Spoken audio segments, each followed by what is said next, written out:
Важная информация при работе с иглой Magnum, так как опыт у меня очень большой, больше 9 лет, то получается проникновение краски меньше. Нужно один блок быстро зачесать. Еще огромный плюс работы с этой иглой. Именно вот этот остаток меня и порадовал. Самое неприятное этой иглой — это первое ощущение легкой теневой техники без вреда. За первый проход почти бровь готова. Также сразу же уже будем переходить на утемнение, расставление акцентов. После Magnum остается легкая тень.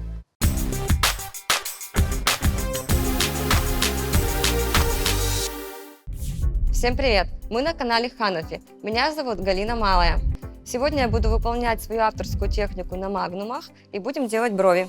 Галина Малая-Михайлова в индустрии перманентного макияжа 9 лет, является владельцем школы-студии красоты с 2012 года, лучший айс-артист премии National Beauty Awards 2021, обладатель первого места чемпионата Интерперманент 2020 года в Москве и 2 кубков «Золотая пчела» 2021 года, спикер и судья различных чемпионатов, однажды была организатором чемпионата в своем родном городе Вологда, тренер Международной лиги профессионалов, дистрибьютор бренда Hanafi Color Pigments.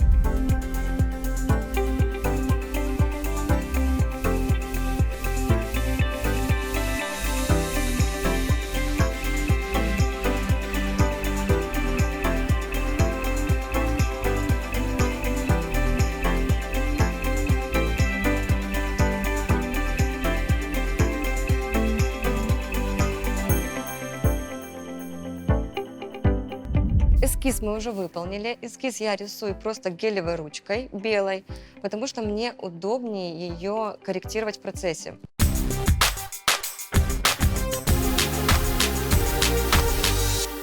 Мы приступаем к работе. Для начала я подкорректирую бровь.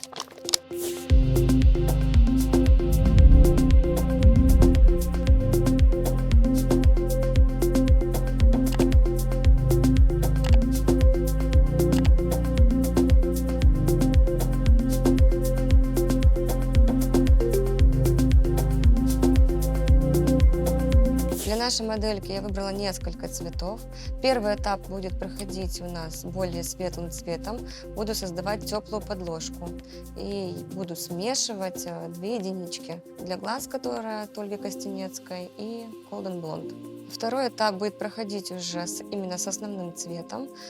Он будет подстроиться под тип кожи клиента. Будет русый оттенок. Я буду расставлять акценты, опять же миксом из троечек. У Hanafi вышел новый разбавитель, и я буду добавлять его в каждый цвет. Как я уже сказала, вся основная работа будет у нас на магнуме. Я выбрала Hanafi 37 SE MLT. Это закругленный магнум. Еще нам нужна будет единичка, также Hanafi, для распудривания верха и для зацепления эскиза. Работаю я на аппарате Cheyenne Solnova. Иголочка сейчас единичка 35 RLMT.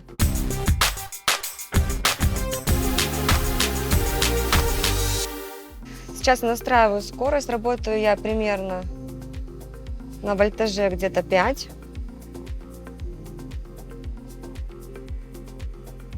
Закрепляю эскиз я единичками. Всегда. Будь это темненькая модель, либо светленькая, я просто, так сказать, щупаю кожу и смотрю, как показывает кожа светлые цвета.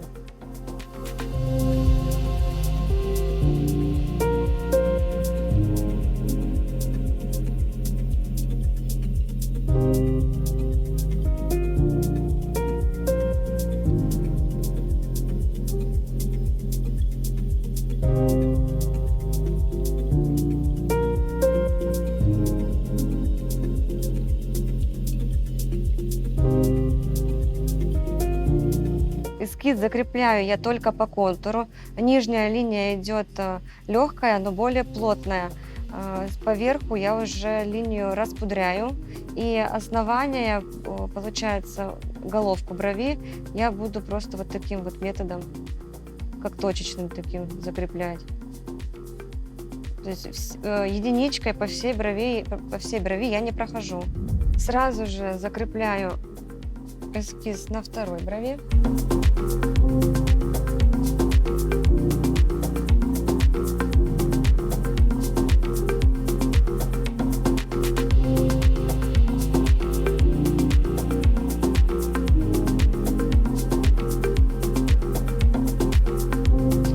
эскиз нужно зацепить максимально тонко и аккуратно, без всяких капель внутри, потому что далее мы будем брать уже магнум, и нам нужно будет четко встать в наши контуры по нижней линии.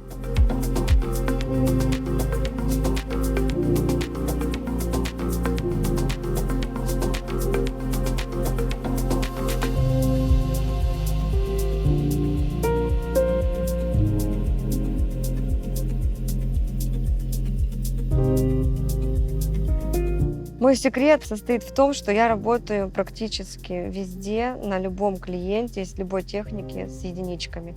Это мои любимые пигменты, и кончаются они у меня быстрее всех. Естественно, ханафи. Мне кажется, я не применяю единичку только в губах. Остальное везде, и в глазах, и в волосках, и в магнумах.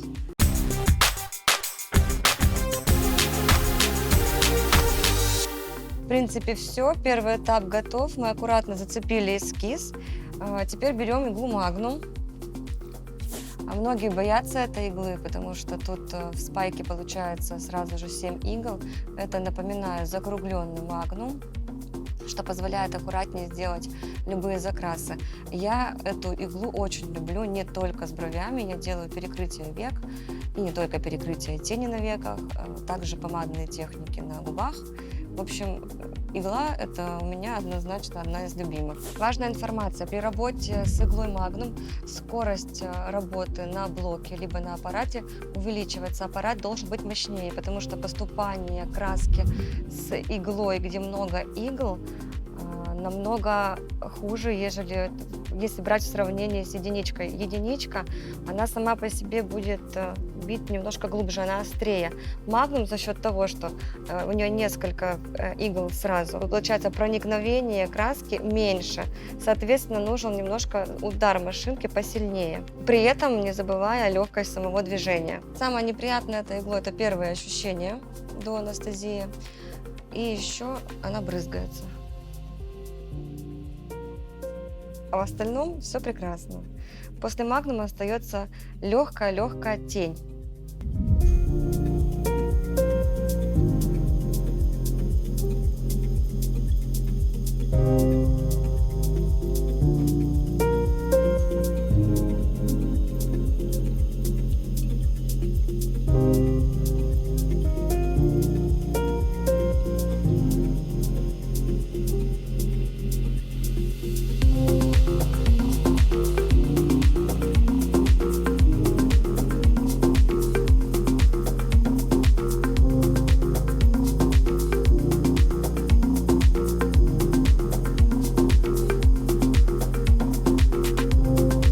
Сначала я, получается, делаю под изгибом, начинаю ставить магнум и прокладываю на хвостик. Потом хвостик этот проверяю, чтобы мне правильно оценить нажим.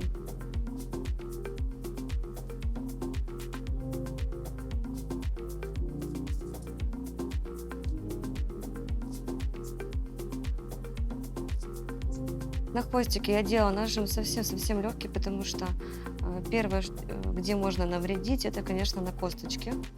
И поэтому здесь я дорабатываю очень часто единичкой. Пока мне остатка хватает. Сейчас плохо видно из-за того, что я чуть-чуть проверяю. Но когда я полностью сотру эскиз, уже будет понятнее. Сразу весь эскиз я не стираю, пока все не доведу, потому что когда магнумом начинаешь работать, нужно пристроиться, и чтобы не было, получается, перескоков с блоками, нужно один блок быстро зачесать, чтобы она максимально была акварельно, получается, в одну линию вливалась. Поэтому я редко очень останавливаюсь. Продолжаю двигаться к основанию. Естественно, важно соблюдать нажим на иглу в процессе всего нанесения этой иглой. Ближе к основанию я немножко не так плотно, в общем, делаю, получается. Распыленнее. Но по нижнему краю я все равно прокладываю все этой иглой магнумом. Весь нижний ряд, получается, я прокладываю окошечком влево, получается, смотрит окошечко. Не на меня, как обычно вы привыкли, а именно в сторону, чтобы игла была более узкой.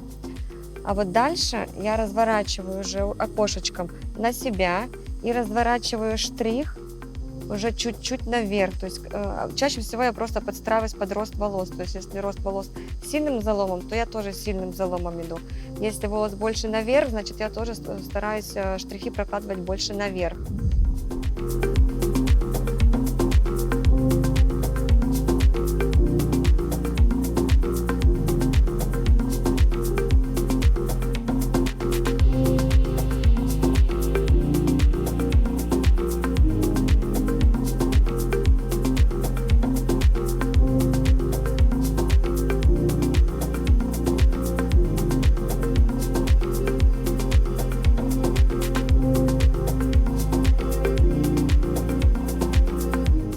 Веду штрихи наверх, потому что мне так нравится.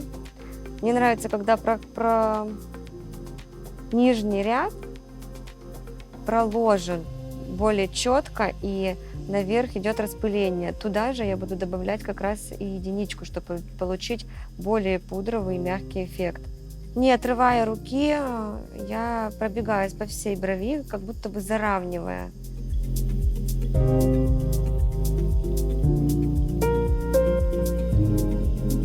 Остается у нас примерно вот такой вот уголочек маленький. Я натягиваю бровку и его от себя выбрасываю, чтобы он сходил на нет.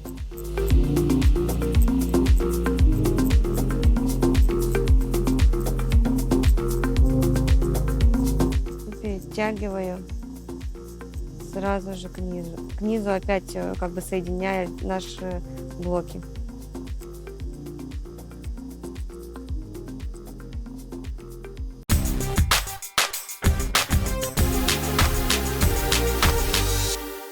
Мы закончили первый этап, и сейчас прокладываем анестезию сустеин для того, чтобы бровь заморозилась и проявился цвет. И я ее накладываю прямо на краску, то есть не стирая пока. Сейчас будем делать то же самое на второй бровке. Эта техника родилась у меня не случайно. Я очень долго искала выход на более плотный прокрас, который не навредит клиенту. Так как опыт у меня очень большой, больше 9 лет, раньше мы работали в более плотных теневых техниках, и это всем очень нравилось. Это было действительно красиво, но потом сказалось, что менялся сильно цвет и не выходил, получается. И на некоторых клиентах, особенно со светлой кожей, это было очень мучительно его вывести. Почему мы, в принципе, вообще перешли на более пудровые техники? Для того, чтобы расстояние между точечек было, то есть были пустоты между точечек с кожей, чтобы пигмент мог выходить наружу, чтобы он мог испаряться уже, для того, чтобы мы могли дальше обновлять любой цвет без применения лазера или ремувера. Но эстетичный вид, как теневой техники, он как раньше всем нравился, так и сейчас он всем нравится. Используя иглу Magnum, за счет того, что у меня нет такого плотного прокраса, глубокого, он как раз дал мне вот эту возможность легкой теневой техники без вреда. То есть через год эта техника выходит на нет, так же, как и пудра. Просто она смотрится немножко по-разному, в отличие от пудры. То есть я различаю эту технику от вот этих точечек, то есть от пудровых бровей. Эту технику я делаю не так давно, хотя практика с работой Magnum у меня периодично я ее брала, но никогда не доводила до конца. Потом я все-таки решила добить ее до конца, взять конкретных моделей. Выбирала я более темных моделей, потому что они более пластичные, так сказать, к любому цвету.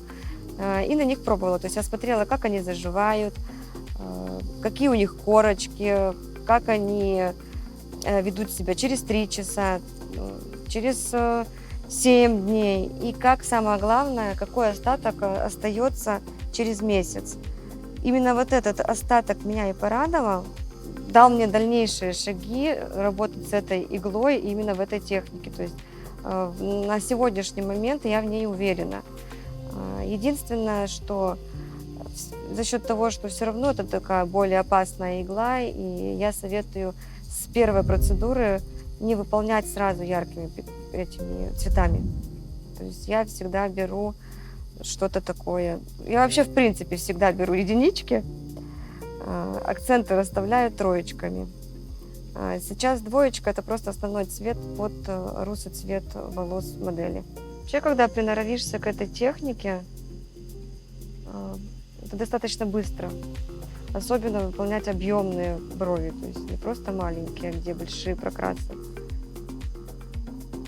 Что, безусловно, конечно, является плюсом.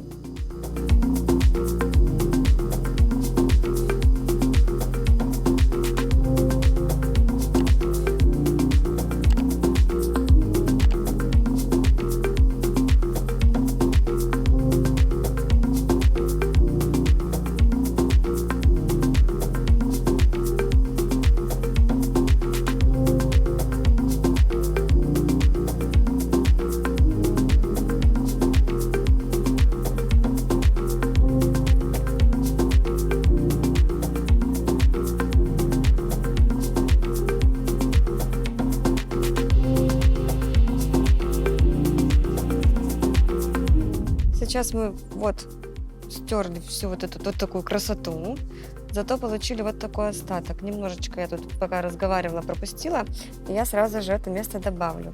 А так, в принципе, за первый проход почти бровь готова.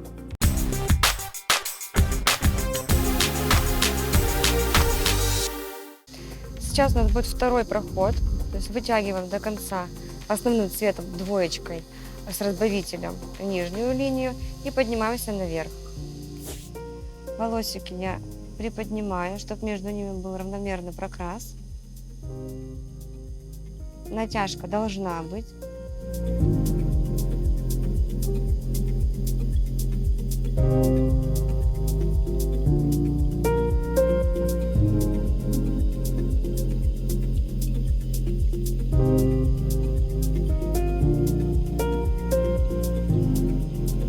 Помним, что на кончике мы работаем очень аккуратно и по чуть-чуть, чтобы не засадить цвет.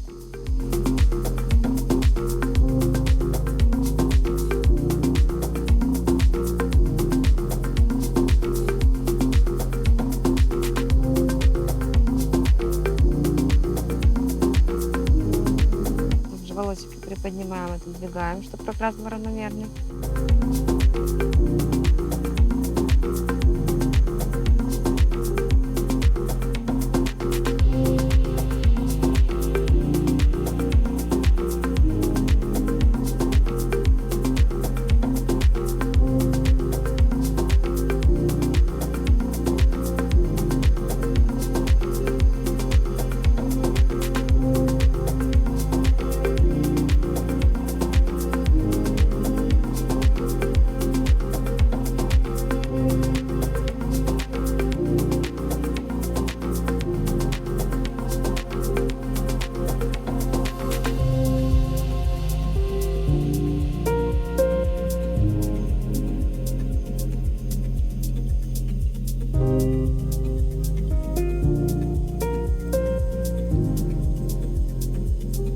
Нажим, когда работаешь на головке, чуть меньше и распыленнее.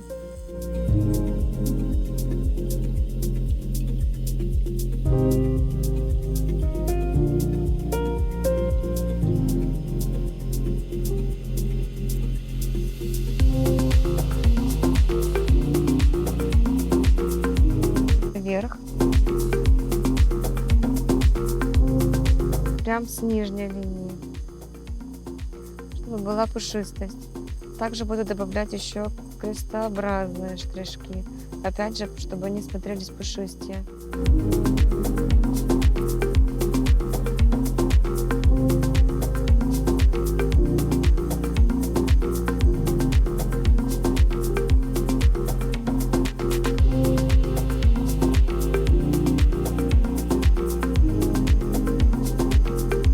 когда движемся к завершению, когда почти все готово, протираем все чаще и чаще, чтобы не было уже лишних перекрасов, то есть проверяем себя.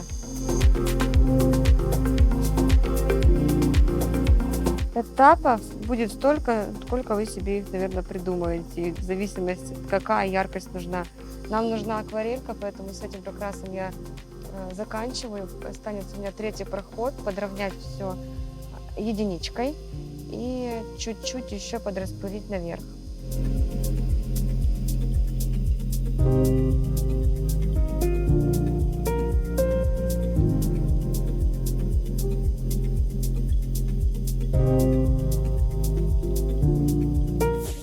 После второго этапа можно также добавить еще анестезийки.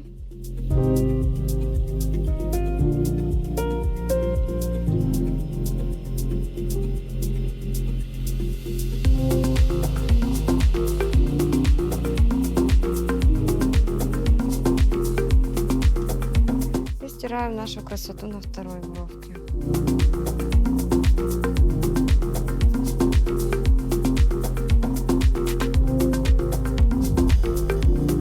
Делаем второй проход.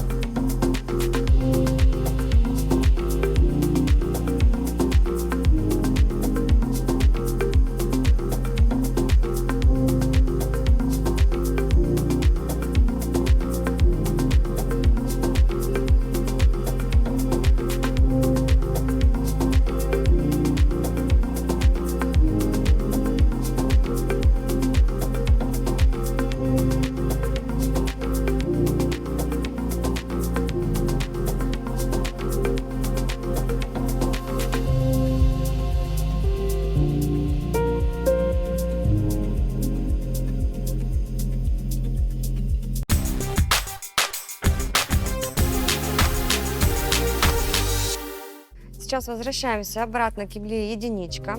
Мы будем доравнивать какие-то моменты ей. И плюс самое главное распылять, чтобы была еще пушистее бровь. И также сразу же уже будем переходить на утемнение, расставление акцентов. Пока работаю еще этим базовым цветом единичкой. Игла единичка, пигмент все тот же двоечка с разбавителем. У нас получается на правой бровке у клиента большая симметрия, а тут очень много нету волосков. Поэтому нам нужно здесь чуть-чуть поплотнее, чем на той брови. Где очень много свободного места в выравнивании, когда симметрия, мне нравится применять метод креста, то есть работать с нахлестом, крест на крест. Он, во-первых, распыляет хорошо, во-вторых, закрывает хорошо дырочку, то есть плотнее получается. У хвостика получается тоже делаю легкие вылеты наверх для пушистости. Нижнюю линию я не трогаю, оставляю ее такой же очерченной.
Так, сейчас, получается, мы сделаем то же самое на другой брови, просто распыляем и доравниваем единичкой. Игла единичка, цвет двоечка.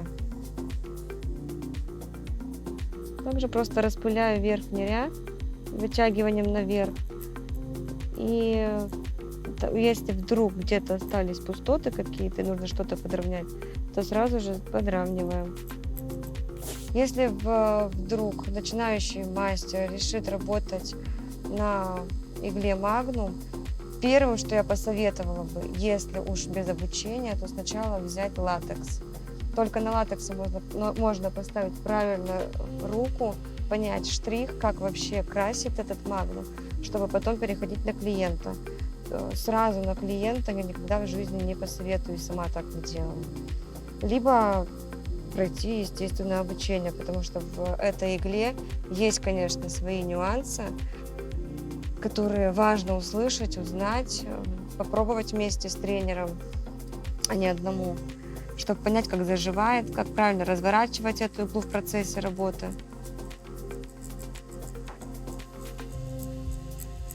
Это преимущество магнумов этих игл в том, что цветопередача пигментов у них лучше, потому что они все равно не кладут, как я уже сказала, то есть они чуть выше по слою наносятся, и акварельнее получается, за счет этого цвет читается правильнее.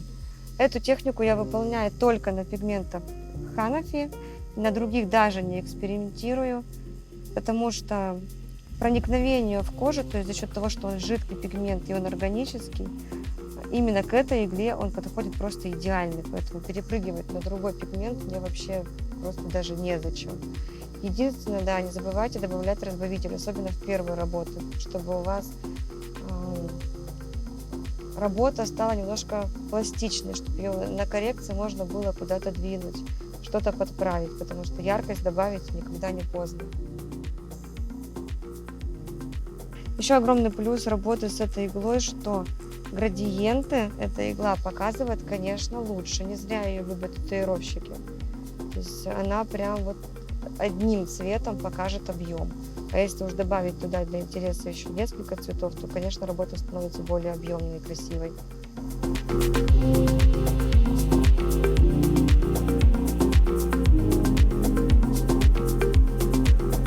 Ближусь к завершению работы именно с этим номером 2. Для того, чтобы мне окончательно закончить работу, мне нужно поднять клиента, посадить, выровнять, сидя, асимметрию. И дальше я уже расставлю акценты.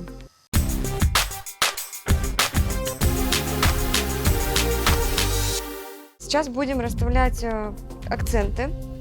Это там, где есть большие дырочки и между бровинок, получается. Зону акцента я выставляю всегда вот сюда, чтобы она подчеркивала и приподнимала нам бровь. То есть сюда добавляю немножко темного цвета. Там у нас, напомню, 2 троечки смешаны и плюс разбавитель. Разбавителя добавила в них побольше, потому что моделька светлая, брови потихонечку начинают уже у нас темнеть, поэтому излишнего темного цвета нам не нужно.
Все, процедуру мы закончили.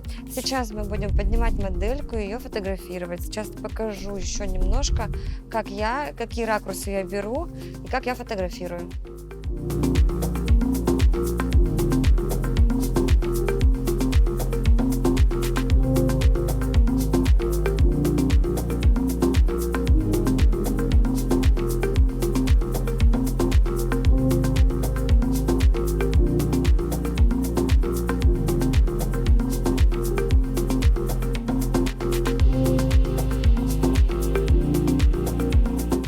Оставляйте свои вопросы, комментарии, я обязательно на них отвечу. Подписывайтесь на канал. Все, пока-пока.